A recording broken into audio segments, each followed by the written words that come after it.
No time for your health today then no health for your tomorrow time. अगर आज आपके पास अपने स्वास्थ्य के लिए समय नहीं है तो आपके आने वाले समय में आपके पास स्वास्थ्य भी नहीं रहेगा। आज की भागदौड़ और तनावपूर्ण भरी जिंदगी बहुत सारे क्रॉनिक डिजीज को आमंत्रण देती है जो एक समय और एक उम्र के बाद आने ही आने हैं, और अगर आज इस पर ध्यान और समय नहीं दिया गया तो इसको मिटाना बहुत ही मुश्किल हो जाएगा, क्योंकि कोई भी बीमारी ना तो रातों रात आती है ना ही रातों रात जाती है। नमस्कार दोस्तों, मैं सतीश खत्री आपका एक बार फिर से अपने चैनल पर स्वागत करता हूं। मैंने मेरे एक वीडियो में आपको हुंजा वाटर के बारे में बताया था। उस वाटर में 3 लाइफ गिविंग प्रॉपर्टीज थी, एक अल्कलाइन, दूसरा एंटीऑक्सीडेंट, तीसरा माइक्रोक्लस्टर। मैंने अपने पिछले वीडियो में आपको अल्कलाइन वाटर के बारे में विस्तार से बताया था। चलिए आज बात करते हैं दूसरी प्रॉपर्टी एंटीऑक्सीडेंट पर। एंटीऑक्सीडेंट्स क्या होते हैं, इसको समझने से पहले सबसे पहले हम ऑक्सीडेंट को समझते हैं। इसको फ्री रेडिकल भी कहते हैं। फ्री रेडिकल वो एटम होते हैं जिनकी आउटर सेल में अनपेयर्ड इलेक्ट्रॉन होते हैं। इसका मतलब जो उनकी आउटर ऑर्बिट होती है वहां पर दो के पेयर में इलेक्ट्रॉन होते हैं, उसकी जगह एक सिंगल इलेक्ट्रॉन होता है। वह अपना आउटर ऑर्बिट जो आउटर सेल है उसमें 2 इलेक्ट्रॉन का पेयर बनाने के लिए अपना जो पास वाला एटम होता है उसकी आउटर पेरिफेरी उस ऑर्बिट में से एक इलेक्ट्रॉन को चुरा कर खुद स्टेबल हो जाते हैं, और जिसका इलेक्ट्रॉन चुराते हैं उसको फ्री रेडिकल बना देते हैं। ये फ्री रेडिकल की चेन धीरे धीरे हमारे शरीर के सेल्स जो कोशिकाएं हैं उनको खराब करने लगती है, और हमारे शरीर में बहुत सारे क्रॉनिकल डिजीज जैसे कैंसर है, आर्थराइटिस है, स्किन डिजीज है, एजिंग है, हमारे शरीर में शुरू कर देती है। एंटीऑक्सीडेंट्स के पास बहुत सारे फ्री इलेक्ट्रॉन्स होते हैं। वह अपना इलेक्ट्रॉन फ्री रेडिकल्स को दे देते हैं और उसको न्यूट्रलाइज कर देते हैं, उसको स्टेबल बना लेते हैं। हमारे शरीर में एंटीऑक्सीडेंट और ऑक्सीडेंट इनका बैलेंस होना बहुत जरूरी है। फ्री रेडिकल्स कैसे बनते हैं इसको एक आसान भाषा में समझते हैं। जब भी कोई चीज हवा के संपर्क में या ऑक्सीजन के संपर्क में आती है तो ऑक्सीडाइज हो जाती है, धीरे धीरे सड़ने लगती है, तब फ्री रेडिकल्स बनते हैं। जैसे कि आप एक सेब है, एक एप्पल को कट करके थोड़ी देर के लिए रख लीजिए। थोड़ी देर में आप देखेंगे कि वह धीरे धीरे ब्राउन होने लगेगा, और उसको थोड़ी देर रखेंगे तो वह धीरे धीरे सड़ने लग जाएगा। वैसे ही लोहा होता है, अगर लोहा हवा में खुला पड़ा है, हवा के संपर्क में, ऑक्सीजन के संपर्क में आता है तो उसमें जंग लग जाती है, उसमें काट लग जाता है। इसी को ऑक्सीडेशन बोलते हैं। वैसे ही हमारा शरीर भी है, हम हमेशा ऑक्सीजन के संपर्क में रहते हैं। भले ही ऑक्सीजन हमारी जिंदगी के लिए बहुत जरूरी है, लेकिन हम भी धीरे धीरे ऑक्साइड हो रहे हैं, हम भी धीरे धीरे बुढ़ापे की तरफ जा रहे हैं। अब ऑक्सीडेशन को थोड़ा सा साइंस के तरीके से समझते हैं। अगर कोई भी एटम या मॉलिक्यूल में से अगर इलेक्ट्रॉन बाहर निकलता है, अगर वो इलेक्ट्रॉन का त्याग करता है, अगर वो इलेक्ट्रॉन को डोनेट करता है, तो उसे भी ऑक्सीडेशन कहते हैं। हमारे शरीर में बहुत सारी केमिकल रिएक्शंस होती रहती है, जैसे कि हमारा डाइजेस्टिव सिस्टम। जैसे ही हम कोई खाना खाते हैं, हमारा डाइजेस्टिव सिस्टम उस खाने को डाइजेस्ट करता है और उसमें से एनर्जी हमारे बॉडी को देता है। इस प्रोसेस में भी बहुत सारी केमिकल रिएक्शंस होती है और इलेक्ट्रॉन्स का एक्सचेंज होता है। अब आप सोच रहे होंगे हमारा शरीर और इलेक्ट्रॉन्स इसका आपस में क्या लेना देना है। मैंने आपको अपने एक video human body and water, उसमें आपको यह बताया था कि हमारा शरीर कैसे बना हुआ है। अगर आपने वो वीडियो नहीं देखा है तो नीचे डिस्क्रिप्शन बॉक्स में उसका लिंक दे रखा है, उस वीडियो को एक बार जरूर देखें। हमारा शरीर ऑर्गन सिस्टम से मिलकर बना हुआ है। अलग अलग ऑर्गन्स मिलकर ऑर्गन सिस्टम बनाते हैं, और हमारे जो ऑर्गन्स हैं वो बहुत सारे टिश्यूज से मिलकर बने हुए हैं, और जो टिश्यूज है वो बहुत सारे सेल्स, बहुत सारी कोशिकाओं से मिलकर बने हुए हैं। क्या आप जानते हैं कि हमारे जो सेल्स है, हमारी जो कोशिका है, वो किससे बनी हुई है? मैं आपको बताता हूं। हमारे शरीर की जो सेल्स है, जो कोशिका है, वो बहुत सारे मॉलिक्यूल से मिलकर बनी हुई है। ये मॉलिक्यूल्स प्रोटीन्स, कार्बोहाइड्रेट्स और न्यूक्लिक एसिड से बने होते हैं, और ये मॉलिक्यूल्स बहुत सारे एटम्स से मिलकर बने होते हैं। एटम्स के अंदर प्रोटॉन, न्यूट्रॉन और इलेक्ट्रॉन्स होते हैं। एटम्स का एक न्यूक्लियस होता है, उस न्यूक्लियस में प्रोटॉन और न्यूट्रॉन्स रहते हैं। न्यूट्रॉन के ऊपर कोई चार्ज नहीं होता, वह न्यूट्रल होता है। प्रोटॉन्स के ऊपर पॉजिटिव चार्ज होता है, और उसी न्यूक्लियस के चारों ओर एक कक्षा में, एक ऑर्बिट में इलेक्ट्रॉन्स चक्कर लगाते हैं। उन इलेक्ट्रॉन्स के ऊपर चार्ज नेगेटिव होता है। तो अब आप समझिए कि हमारे शरीर में कितने सारे इलेक्ट्रॉन्स हैं। हमारे शरीर में बहुत सारे एलिमेंट्स मिलकर मॉलिक्यूल का निर्माण करते हैं। इनमें 6 एलिमेंट बहुत ही मेन है। ये 6 एलिमेंट की जो हिस्सेदारी है, परसेंटेज है हमारे शरीर में, वो 99% होती है। इसमें ऑक्सीजन 65% है, कार्बन 18% है, हाइड्रोजन 10% है, नाइट्रोजन 3% है, कैल्शियम 2% और फास्फोरस 1% होता है। ये सब मिलाकर 99% हो जाते हैं।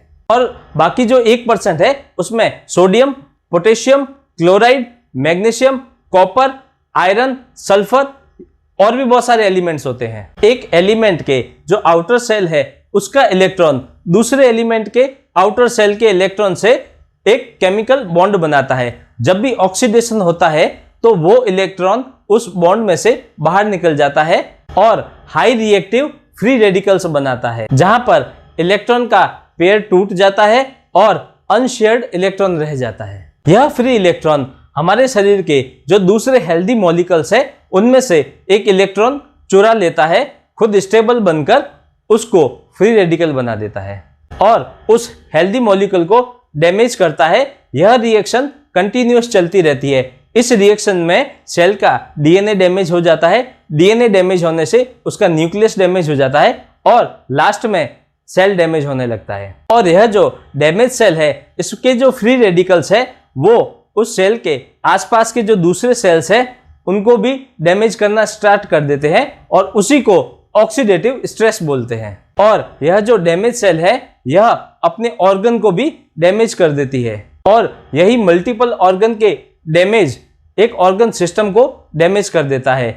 यह बिल्कुल वैसा ही है जैसा आपने एक कहावत सुनी होगी कि 1 bad Apple can spoil the bunch. इसका मतलब यह है कि आपने एक फलों से भरी टोकरी रखी है, एक टोकरी है जिसमें बहुत सारे एप्पल है। उस एप्पल में आपने एक सड़ा हुआ एप्पल रख दिया है, तो वह सड़ा हुआ एप्पल धीरे धीरे अपने आसपास के सेब को खराब करेगा और पूरी टोकरी में जितने भी सेब है उन सबको खराब कर देगा। इसी ऑक्सीडेटिव स्ट्रेस के कारण जो डिस्ट्रक्टिव प्रोसेस होता है उसको रोकने के लिए शरीर में लगातार एंटीऑक्सीडेंट्स की जरूरत पड़ती है। एंटीऑक्सीडेंट्स फ्री रेडिकल्स को इलेक्ट्रॉन देकर न्यूट्रलाइज कर देते हैं, उन्हें स्टेबल बना देते हैं। एंटीऑक्सीडेंट्स के पास में बहुत सारे फ्री इलेक्ट्रॉन्स होते हैं। एंटीऑक्सीडेंट्स को इलेक्ट्रॉन का डोनर भी कहा जाता है। और सबसे बड़ी बात यह है कि एंटीऑक्सीडेंट इलेक्ट्रॉन को डोनेट करने के बाद भी खुद फ्री रेडिकल नहीं बनता।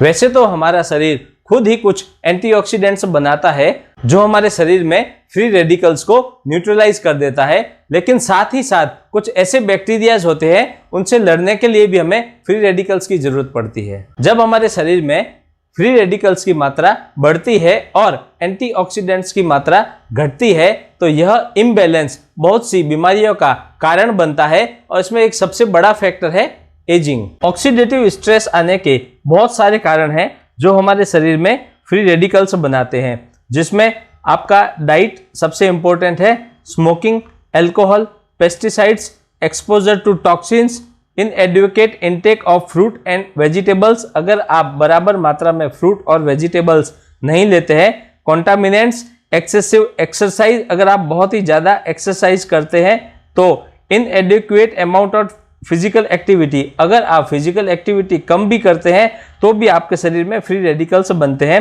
लैक ऑफ गुड न्यूट्रिशंस, आपके शरीर में न्यूट्रिशंस की बहुत ज़रूरत होती है। स्ट्रेस है, जितना भी आप फास्ट फूड है, जंक फूड है, ये खाते हैं तो ये आपके शरीर में फ्री रेडिकल्स जनरेट करता है। वैसे ही अगर एयर और वाटर पॉल्यूशन होता है उससे भी आपके शरीर में फ्री रेडिकल्स आते हैं। और साथ ही अगर कुछ दवाइयाँ और ट्रीटमेंट भी चल रहा है तो वह भी फ्री रेडिकल्स बनाने में एक अहम रोल अदा करता है। यही ऑक्सीडेटिव स्ट्रेस शरीर में बहुत सारी बीमारियों का कारण बनता है, जिसमें cardiac fibrosis, hypertension, skin ageing, sunburn, psoriasis, कुछ स्किन के डिजीज होते हैं, chronic kidney disease, renal grafting, rheumatoid arthritis, psoriasis, asthma, allergies, cancer, Alzheimer, Parkinson's, cancer, diabetes, इस तरह की बहुत सारे क्रॉनिकल डिजीज शरीर में आ जाते हैं। मैंने आपको अपने एक वीडियो में हुंजा लोगों के बारे में बताया था जो 120 से लेके 140 साल तक जीते हैं। वैसे ही देखा जाए तो एक इंसान की उम्र लगभग 100 साल से ज्यादा ही होना चाहिए, लेकिन ये जो ऑक्सीडेटिव स्ट्रेस है ये इंसान की उम्र को धीरे धीरे कम कर देता है, एजिंग प्रोसेस को फास्ट कर देता है और इंसान की डेथ जल्दी हो जाती है। वैसे तो यह सत्य है कि इस संसार में जो भी आया है उसको एक दिन तो जाना ही है, लेकिन एंटीऑक्सीडेंट क्या करता है, आपके शरीर में जितने भी फ्री रेडिकल्स हैं उनको स्टेबल कर देता है, एजिंग प्रोसेस को स्लो कर देता है, जिससे आपकी उम्र बढ़ जाती है। यह एंटीऑक्सीडेंट्स विटामिन, एंजाइम्स और प्रोटीन्स होते हैं। विटामिन में विटामिन ए, विटामिन सी और विटामिन ई।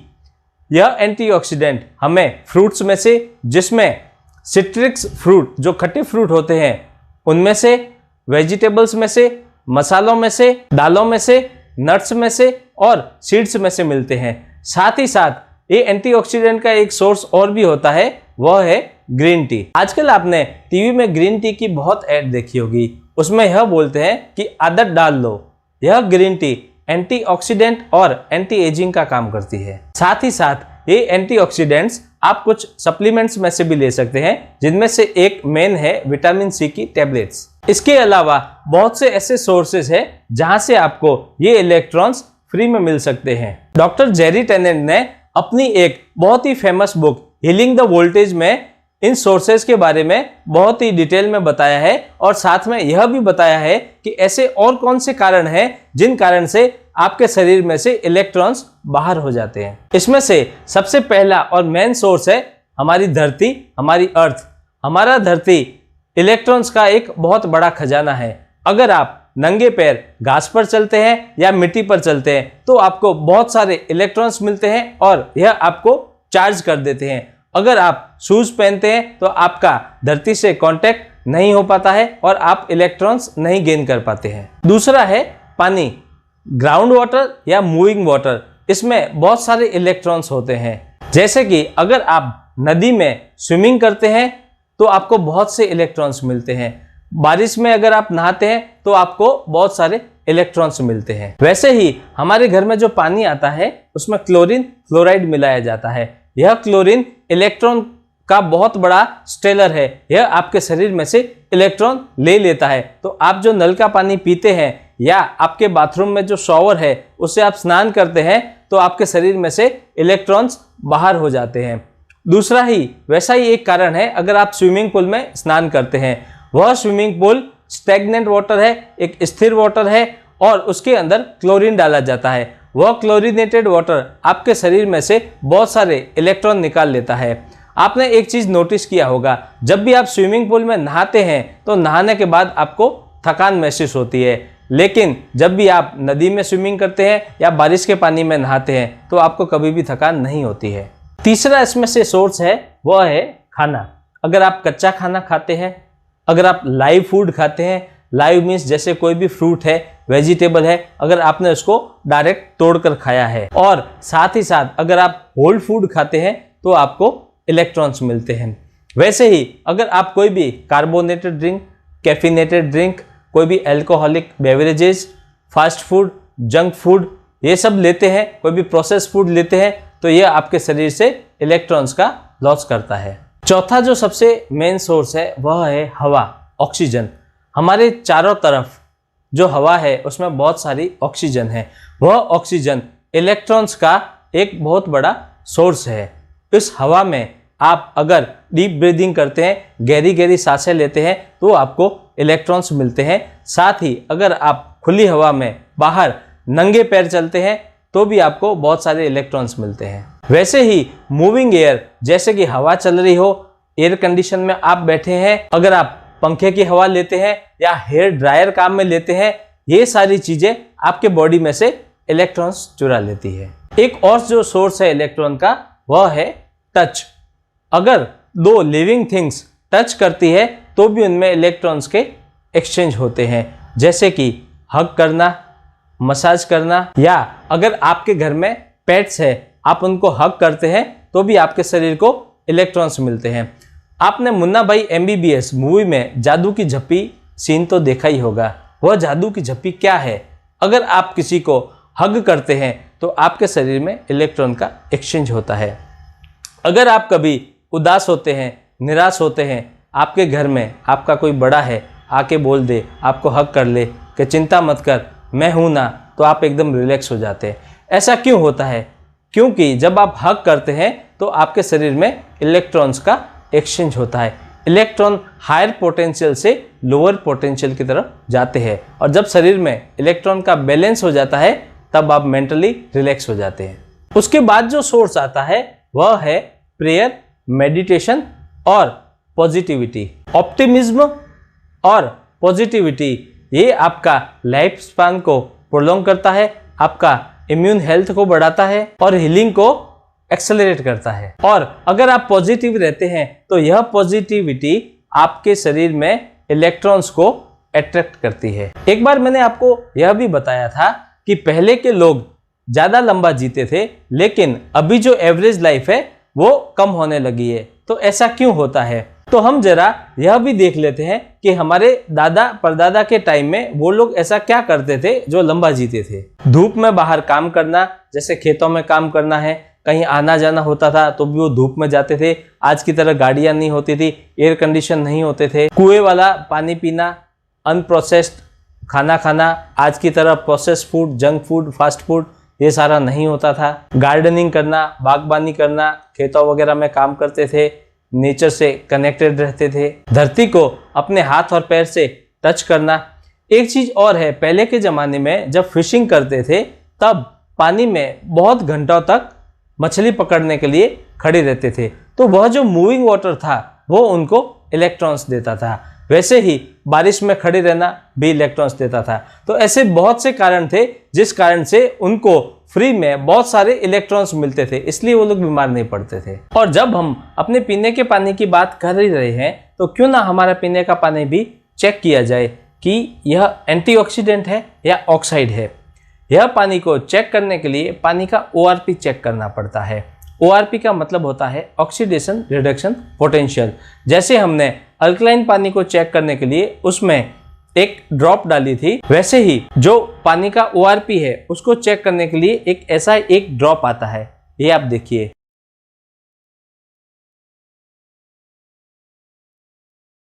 अगर आपका पानी एंटीऑक्सीडेंट है, अगर इसमें भरपूर इलेक्ट्रॉन्स है तो इसका चार्ज माइनस रहेगा, और अगर माइनस चार्ज है, नेगेटिव है, तो जैसे ही मैं ये पानी में ये ड्रॉप डालूंगा पानी का कलर पिंक हो जाएगा। और अगर इसमें इलेक्ट्रॉन्स नहीं है, यह पानी ऑक्साइड हो चुका है, यह पानी का चार्ज पॉजिटिव हो गया है, तो पॉजिटिव चार्ज में ये ड्रॉप डालने पर पानी के कलर में कोई चेंज नहीं आएगा। हमने अपने वीडियो में ये भी देखा था कि कैसे अलग अलग सोर्स के पानी होते हैं और वो पानी हमारे लिए अच्छे हैं या नहीं है। वैसे वही पानी से हम लोग आज फिर से टेस्ट करते हैं एंटीऑक्सीडेंट और ऑक्सीडेशन के लिए। तो मैं ये पानी है फिर से कॉरपोरेशन का जो म्यूनिसिपल का पानी आता है, मैंने आपको ये बताया था कि जो कॉरपोरेशन का म्यूनिसिपल का जो पानी है इसमें क्लोरीन डाल के पानी को ट्रीट किया जाता है। क्लोरीन इलेक्ट्रॉन स्टेलर होता है, वह इलेक्ट्रॉन्स चुरा लेता है। तो ये पानी में इलेक्ट्रॉन्स है या नहीं है, एंटीऑक्सीडेंट है या ऑक्साइड है, चेक कर लेते हैं। जैसे मैं ये पानी को एक गिलास में डालकर ये जो ड्रॉप डालता हूँ इसमें, ये पानी में ये ड्रॉप डालता हूँ, आप देखिए पानी के कलर में कोई चेंज नहीं है, ऐसा का ऐसा ही है। दूसरा जो ये बोरवेल का पानी मैंने बताया था कि मेरे घर में, मेरे फ्लैट में ये पानी आता है, इस पानी को भी चेक करते हैं। ये मैंने थोड़ा सा पानी लिया और इसके अंदर फिर से मैं एक ड्रॉप ये ORP का डालता हूँ, तो आप देखिए ये पानी के कलर में कुछ भी चेंज नहीं है। उसके बाद मैंने बताया था यही बोरवेल का पानी मैं RO से ट्रीट करता हूँ। ये RO का पानी ये मैं ग्लास में लेता हूँ, आप देखिए इसको, और इसी पानी में यही जो ORP एंटीऑक्सीडेंट और ऑक्सीडेंट चेक करने का ड्रॉप है, जैसे मैं इसमें डालता हूँ आप देखिए ये पानी के कलर में भी कोई चेंज नहीं है। मतलब अभी तक जो हमने चेक किया है कॉरपोरेशन का, बोरवेल का, फिर आरओ का, ये सारे के सारे पानी ऑक्साइड है। उसके बाद ये ब्रांडेड बॉटल जो हम मिनरल वाटर बाहर जाते हैं जो पीते हैं, जैसा मैंने लास्ट वीडियो में भी बताया था, इसमें से मैं थोड़ा सा पानी लेता हूँ और इसके अंदर एक ड्रॉप फिर से डालता हूँ। आप देखिए इसके कलर में भी कोई चेंज नहीं है, यह पानी भी ऑक्साइड है। इसके बाद कोल्ड ड्रिंक, जैसा मैंने लास्ट वीडियो में इसके बारे में भी आपको पूरा डिटेल में बताया था। मैं क्या करता हूँ, ये कोल्ड ड्रिंक ये वापस से एक गिलास में लेता हूँ और इसके अंदर एक ड्रॉप डालता हूँ। आप देखिए पानी के कलर में कुछ भी चेंज नहीं है। ये जितना भी अभी तक हमने चेक किया है सारा का सारा पानी ऑक्साइड हो चुका है, इसमें से इलेक्ट्रॉन निकल चुके हैं। यही पानी हम पीते हैं तो हम स्वस्थ कैसे रहेंगे। उसके बाद जो मैंने लास्ट टाइम आपको बताया था अल्कलाइन पानी, ये अल्कलाइन पानी कौन सा पीना चाहिए, मैंने आपको बोला था जो आयोनाइज किया हुआ हो। जब पानी को आयोनाइज करेंगे तो आपको अल्कलाइन भी देगा और साथ ही साथ एंटीऑक्सीडेंट भी देगा। उसके लिए हम क्या करेंगे, मैं फिर से ये ग्लास में थोड़ा सा ये पानी लेता हूँ, फिर चेक करते हैं कि ये एंटीऑक्सीडेंट है या नहीं है। मैंने वापस से यही ड्रॉप लिया, ये ड्रॉप इसके अंदर डाला, ये ड्रॉप डालते ही आप पानी का कलर चेक कीजिए। ये देखिए आप, अगर नेगेटिव है, इसमें बहुत सारे इलेक्ट्रॉन्स है, अगर यह एंटीऑक्सीडेंट है तो पानी का कलर चेंज हो जाएगा। यहाँ पे दिया है कि ये टर्न हो जाएगा पिंक कलर में। अब आप देखिए ये पानी भरपूर एंटीऑक्सीडेंट वाला है, इसके अंदर बहुत सारे इलेक्ट्रॉन्स हैं। जब यह पानी आपके शरीर में जाता है तो आपके शरीर में जितने भी फ्री रेडिकल्स हैं उनको न्यूट्रलाइज कर देगा, उनको स्टेबल कर देगा और आपको हेल्दी बनाएगा, आपका एजिंग प्रोसेस स्लो डाउन कर देगा और आपकी उम्र को बढ़ाएगा। तो आपको अब क्या करना है, जैसे लास्ट टाइम आपने जो पीएच ड्रॉप लिया था वैसे ही आपको ऐसा एक ओआरपी ड्रॉप लाना है। जितने भी टाइप के पानी आपने चेक किए थे उन्हीं पानी को फिर से ये ओआरपी ड्रॉप से चेक करना है और देखना है कि आपका जो पीने का पानी है वह एंटीऑक्सीडेंट है या ऑक्साइड है। आपके पीने के पानी का जो भी टेस्ट रिजल्ट आया है मुझे नीचे कमेंट बॉक्स में लिखकर जरूर बताइएगा। और ऐसे ही मैं जो तीसरा life giving property micro cluster है वो अपने नेक्स्ट वीडियो में लेकर आने वाला हूं। अगर आपने अभी तक मेरे वीडियो को लाइक और शेयर नहीं किया है तो जरूर कर लें और साथ ही साथ इसको सब्सक्राइब जरूर कर लें ताकि मेरा जो नेक्स्ट वीडियो है सबसे पहले आपको मिल सके। धन्यवाद।